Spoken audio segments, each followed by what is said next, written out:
जय हिंद साथियों, मैं नदीम। एक बार फिर आप सभी का स्वागत है आपके अपने प्यारे चैनल एडवेंचर क्लासेस में। और स्टैटिक जीके का ये लेक्चर नंबर 5 है और इसी के साथ हमारा यूएन कंप्लीट हो जाएगा, क्योंकि ये लास्ट टॉपिक बचता है हमारा। क्या है? अंतर्राष्ट्रीय न्यायालय, international court of justice, ICJ। हमारा जो यूएन है वो समाप्त हो जाएगा। उसके बाद हम वर्ल्ड बैंक, IMF, इन सभी के बारे में पढ़ते होंगे। तो देखिए, अंतर्राष्ट्रीय न्यायालय यानी इंटरनेशनल कोर्ट ऑफ जस्टिस, अगर मैं इसके मुख्यालय की बात करूं कि इसका हेडक्वार्टर कहाँ है, तो वो है द हेग में। कहाँ? The Hague. और इसका जो मुख्यालय है ना, इसके मुख्यालय को शांति महल या पीस पैलेस भी बोला जाता है। क्यों बोला जाता है?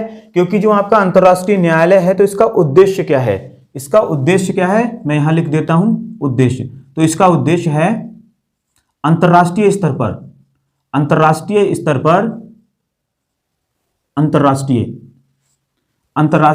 पर विवादों का निपटारा करना। अंतर्राष्ट्रीय स्तर पर विवादों का निपटारा करना। इसीलिए इसे क्या बोला जाता है भैया? इसीलिए इसे बोला जाता है शांति महल या पीस पैलेस। देखिए, मान लीजिए कोई भी देश है, उनका आपस में क्या है, कोई विवाद चल रहा है, तो उस विवाद का जो निपटारा होगा वो कहाँ होगा? वो यहीं पर होता जाके अंतर्राष्ट्रीय न्यायालय में। जैसे अभी आपने देखा होगा, वर्तमान में जो कश्मीर है, POK वाला जो क्षेत्र है, उसको लेकर इंडिया और पाकिस्तान का विवाद चलता रहता है। और ये जो केस है, ये केस कहाँ चल रहा है? ये अंतर्राष्ट्रीय न्यायालय में चल रहा है। तो इसीलिए इसे क्या बोला जाता है? शांति महल या पीस पैलेस।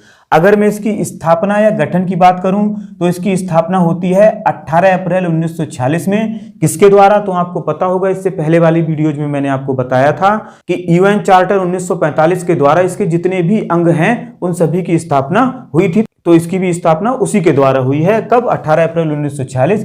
कभी कभी आपको यहाँ पर 3 अप्रैल भी देखने को मिलता है, तो कंफ्यूज मत होना। एग्जामिनर जब भी आपसे क्वेश्चन पूछता है तो वो सन और मंथ को लेके पूछता है ना, ईयर और मंथ को लेके क्वेश्चन पूछता है, कभी भी आपसे डे को लेकर क्वेश्चन नहीं पूछता है। सदस्य देश, अगर मैं सदस्य देशों की बात करूं तो कितने हैं? 193। यानी यूएन के जितने भी सदस्य देश हैं वो सभी अंतर्राष्ट्रीय न्यायालय के भी सदस्य हैं। आधिकारिक भाषाएं, तो यूएन की जो आधिकारिक भाषाएं हैं वही आपकी इंटरनेशनल कोर्ट ऑफ जस्टिस की हैं, अंग्रेजी और फ्रेंच। यानी इसका जो काम होता है, वहां पर जो कार्रवाई होती है, तो वो अंग्रेजी और फ्रेंच भाषा में होती है। वर्तमान अध्यक्ष, देखिए इसके जो मुख्य न्यायाधीश होते हैं, मुख्य न्यायाधीश, उन्हीं को क्या बोला जाता है? अध्यक्ष बोला जाता है। तो कंफ्यूज नहीं होना है। वो आपसे ये भी पूछ लेगा कि अंतर्राष्ट्रीय न्यायालय के वर्तमान अध्यक्ष कौन है, या क्या पूछेगा अंतर्राष्ट्रीय न्यायालय के मुख्य न्यायाधीश कौन है, वो एक ही बात होती है। और अभी वर्तमान में कौन है? जुआन डुनोंग। और ये कहाँ के हैं? यूनाइटेड स्टेट ऑफ अमेरिका यानी USA के हैं। न्यायाधीशों की संख्या, इसमें जो न्यायाधीश होते हैं कितने होते हैं? 15 न्यायाधीश होते हैं। इससे पहली वाली वीडियोज में जब हम पढ़ रहे थे सुरक्षा परिषद के बारे में, सिक्योरिटी काउंसिल के बारे में, तब मैंने आपको बताया था वहां पर भी कितने सदस्य देश थे? 15 थे। ऐसे यहां पर जो न्यायाधीशों की संख्या है वो 15 होती है। और इनका जो कार्यकाल होता है, न्यायाधीशों का जो कार्यकाल होता है, कितना होता है? 9 वर्ष का होता है। और अध्यक्ष और उपाध्यक्ष, जैसे सुरक्षा परिषद में जो अध्यक्ष चुना जाता था, तो वो उन्हीं 15 देशों में से चुन लिया जाता था। ऐसे यहाँ पर ये जो 15 न्यायाधीश है ना, तो इनका जो अध्यक्ष और उपाध्यक्ष सेलेक्ट होता है वो इन्हीं जजेज में से हो जाता है। अध्यक्ष और उपाध्यक्ष इन्हीं 15 न्यायाधीशों में से चुना जाता है।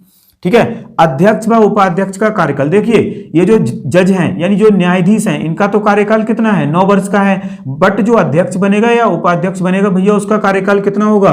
तो याद रखना, उसका कार्यकाल होता है 3 वर्ष। यानी 3 वर्ष के बाद क्या होता है? ये दोबारा से अध्यक्ष और उपाध्यक्ष का चुनाव करते हैं।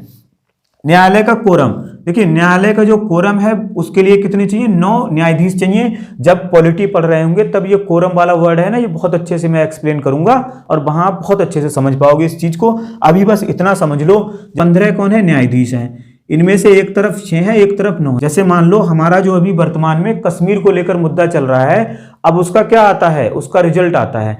और रिजल्ट में क्या होता है? 9 जजेज हैं वो बोलते हैं कि जो POK वाला क्षेत्र है वो किसका है? वो भारत का है। और 6 जो है ये बोलते नहीं, ये पाकिस्तान का है। ठीक है, पाकिस्तान का है। तो कोरम यानी फैसला किसका माना जाएगा भैया? पास किसका माना जाएगा? ये वाला।